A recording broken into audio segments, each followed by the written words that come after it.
Okay, so let's say that you're the head of a reclamation program at your company, a program that takes at-risk, underperforming employees, and your program is designed to get them up to company standards and turn them into employees in good standing with the company.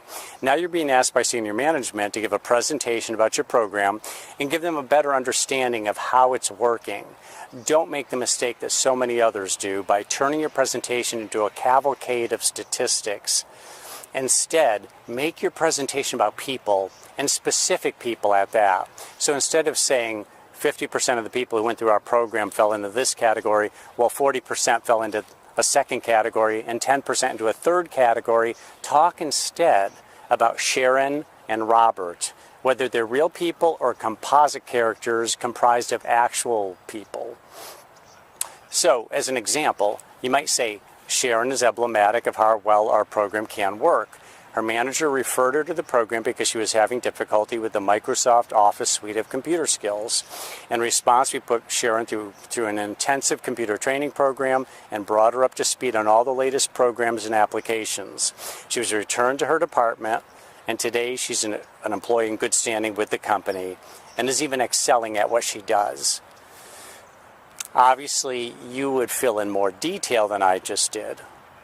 You might also say on the flip side that Robert typifies how the program sometimes does not live up to its objectives. Robert was referred to us by his manager because he had difficulty getting along with some of his colleagues. Robert was too blunt and didn't understand the sensitivities of the white-collar workplace. We put Robert through hours of situational awareness training, but he had trouble grasping some of the nuances and concepts we were trying to impart to him. But we still returned him to his department to give him a second chance. In the end, his manager made the regretful decision that Robert wasn't making the grade and he was terminated. Now, your presentation might even talk about a third person who's been run through the program, was brought up to an acceptable level of performance, avoided termination, but turned out to be a mediocre employee, barely making the grade. This might be an argument that the program in some cases was promoting mediocrity by moving people out of the red zone but not into a truly productive level of performance.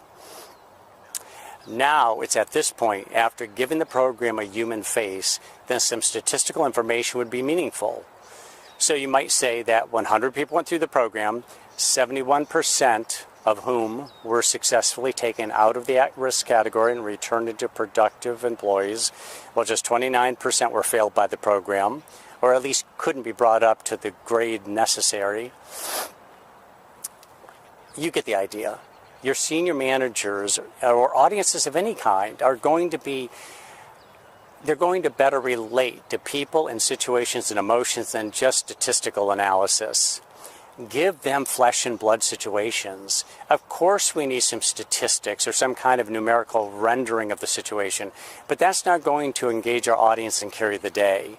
Make your presentation about people and as much as possible about individual people rather than groups.